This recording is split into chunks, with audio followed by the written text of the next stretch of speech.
Salut à tous, on va en parler sur le match amical entre le Brésil contre la France.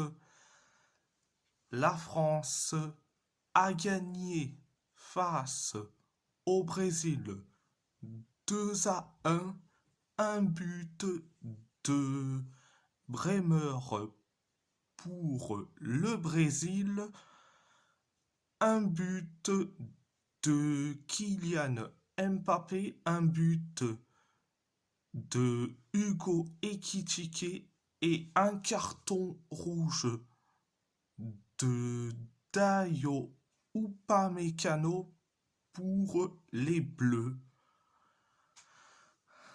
La première période, ça a été bien, mais sans plus. Sans plus.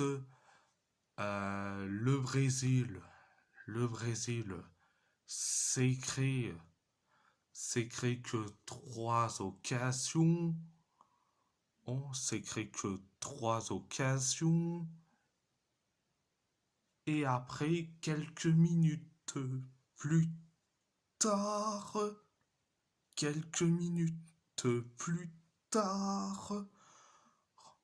on inscrit le but du 1-0. C'est Kylian Mbappé qui met le but du 1-0.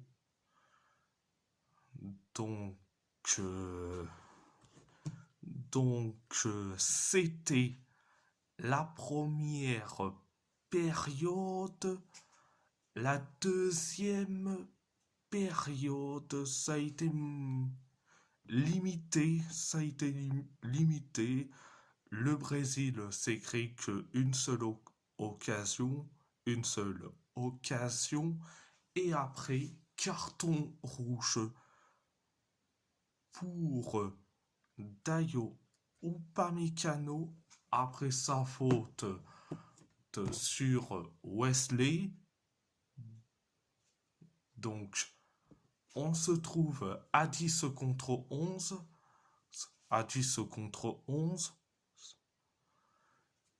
Et le Brésil s'est créé qu'une seule occasion. Et après, on inscrit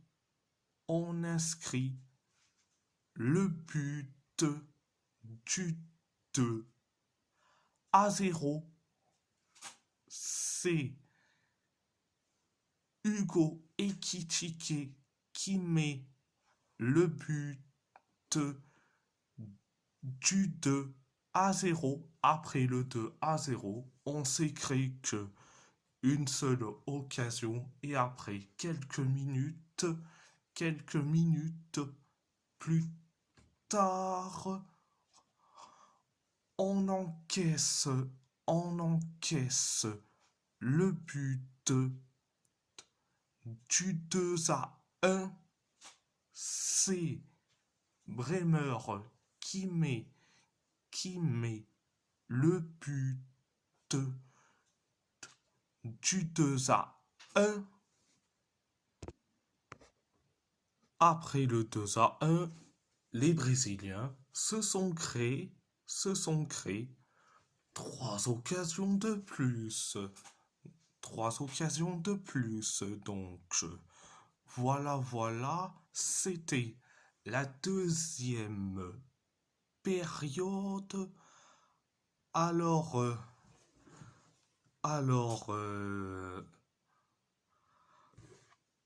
je vais dire franchement, en mes top, mes flops. Alors, mes tops.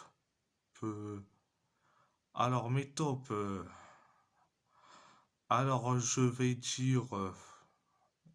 dire Ekitike, Mbappé et Ousmane Dembélé.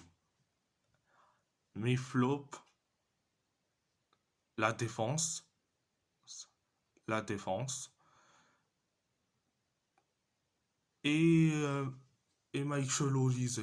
Franchement, Michael Olise, que je l'ai trouvé certes, ok, il a fait une passe décisive, ok, mais franchement,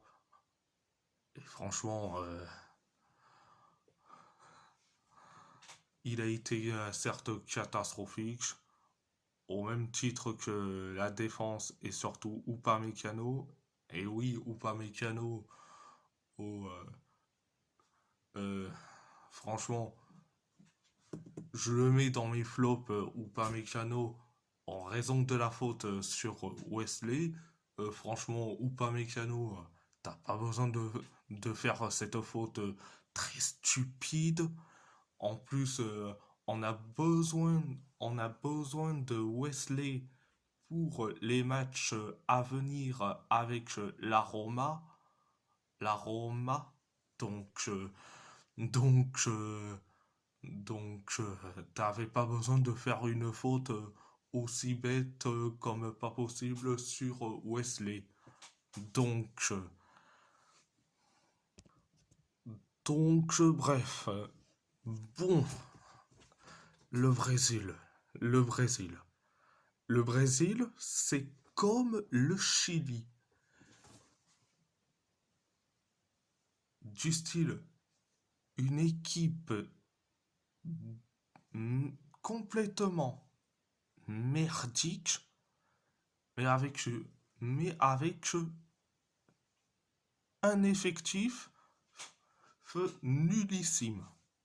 Et que les Brésiliens disent ouvertement, oui, on veut le retour de Neymar. Et Neymar, il est finito. Et réveillez-vous. Mais réveillez-vous.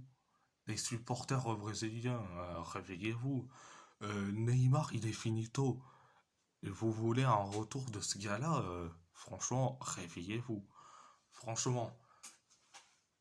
Donc, bref, le joueur brésilien les deux joueurs brésiliens qui, qui ont été dangereux, c'est Luis Enrique, le joueur du Zénith Saint-Pétersbourg, parce que j'ai vu que beaucoup dénigrent ce joueur-là au profit d'un joueur finito comme Neymar.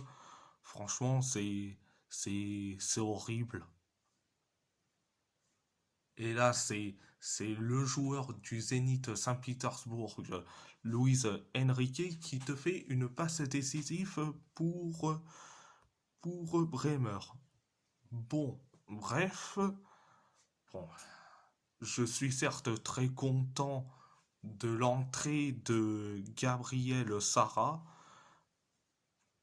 Je suis certes très content. En, donc, voilà, voilà. Ah, mais bon. Mais bon, bref,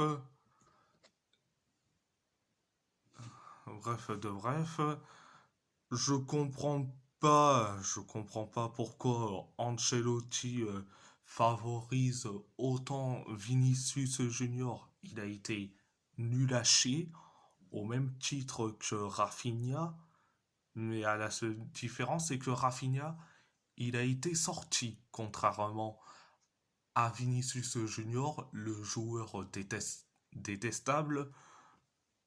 Mais bon, vu que Vinicius Junior, c'est carrément, c'est carrément, alors, qu'est-ce que je peux dire?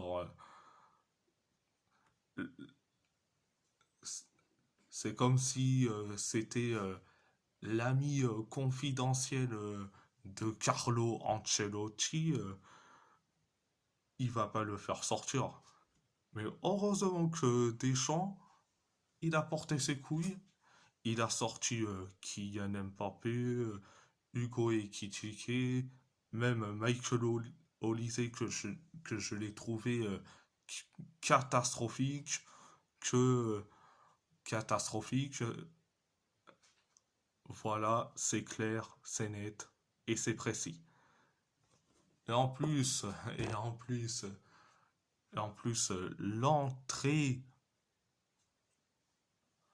de Maxence Lacroix, mais franchement, ça reste une bonne rentrée. Et il a été certes,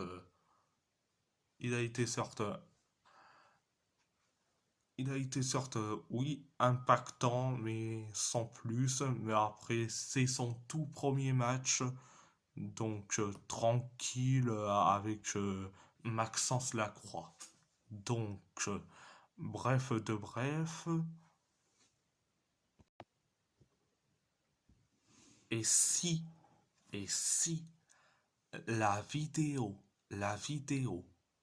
vous plaît, abonnez-vous, abonnez-vous à ma chaîne YouTube, likez, commentez si vous avez envie ou pas, c'est votre choix, votre choix.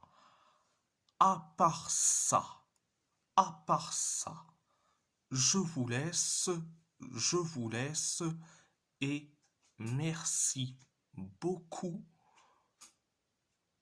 et allez les bleus.